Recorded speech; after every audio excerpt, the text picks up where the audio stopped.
Le ministère de la Jeunesse, de la Culture et de la Communication et le Conseil de la communauté marocaine à l'étranger célèbrent cette année, rendent hommage aux Marocains du monde. C'est dans la suite des discours de Sa Majesté le Roi d'août 2022 et de novembre 2024 qui avait appelé à renforcer la contribution des Marocains du monde aux divers chantiers du développement du pays.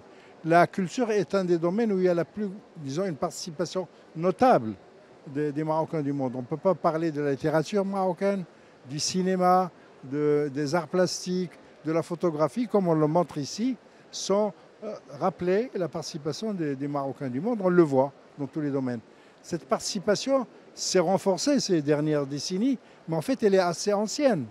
Dès les années 1930 du siècle dernier, deux grands chanteurs marocains sont à Paris. Le Haj Belaïd, qui est le grand chanteur du Souss marocain, et Hossein Slaoui, qui est un grand chanteur populaire marocain aussi. Dans le cinéma aussi, dans d'autres domaines, cette influence est notable. Nous célébrons, par exemple, le 70e anniversaire de la publication des boucs, le premier grand roman marocain sur l'immigration, de Driss Rabi Allah Rahmou, d'ailleurs dont on va célébrer l'année prochaine, dont on va commémorer le centenaire. C'est pour ça qu'on a fait aussi un espace hommage à Driss Rabi. Cette édition est marquée par donc, bien évidemment des discussions et des tables rondes sur toutes les publications de ces derniers 18 mois faits par des Marocains du monde. Il y a pratiquement tous les romanciers et romancières marocains du monde qui sont là. Il y a une programmation cinéma avec les premiers films, 10 premiers grands films, courts-métrages et longs-métrages sur l'immigration. Il y a aussi des rencontres philosophiques et 4 grands hommages.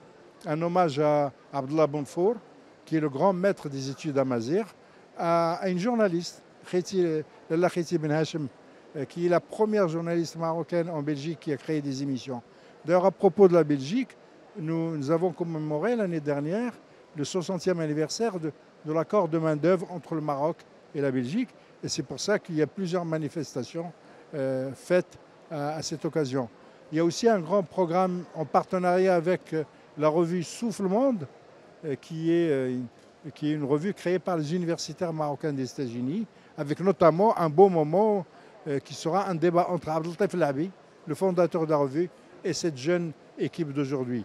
Nous allons recevoir dans une semaine Monsef Slaoui, le grand universitaire marocain, qui a joué un rôle essentiel dans la lutte contre la Covid, qui vient de publier son autobiographie en anglais et que nous avons fait traduire vers le français et l'arabe. Donc beaucoup d'activités avec de nombreux partenaires dans le ministère bien sûr de la Culture, mais aussi l'Université internationale de Rabat, l'ISADEC, 170 invités, 16 pays de provenance, et j'espère que le public sera nombreux pour assister à ces manifestations. Si vous voulez, concernant la littérature, c'est les dernières publications de ces derniers 18 mois on a essayé d'avoir pratiquement toutes les nouveautés.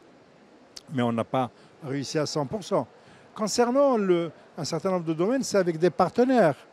Et donc nous avons laissé le numéro de Kitab fait avec tel quel sur les romancières marocaines. C'est la journaliste Soundou Chrabi qui l'a coordonné. Et donc elle l'a fait librement. Et comme le numéro de diptyque consacré aux arts plastiques, c'est Merim Sebti, la rédactrice en chef et son équipe, qui ont proposé des articles que nous avons acceptés sans aucun problème. Donc là où il y a du savoir, le cinéma, le programme cinéma, on l'a conçu avec 2 grands critiques de cinéma. Mohamed Bakrim, qui est un historien du cinéma, et Hicham Falah, qui est le directeur du FIDADOC, ou qui s'occupe par exemple de la programmation du festival de femmes de Salé, donc des professionnels dans leur domaine.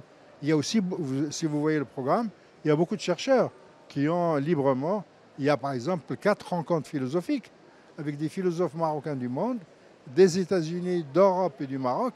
Et c'est le philosophe Ali Ben Mkhlouf qui a conçu ce programme et nous l'en remercions. Donc on a travaillé dans chaque domaine avec les professionnels du domaine.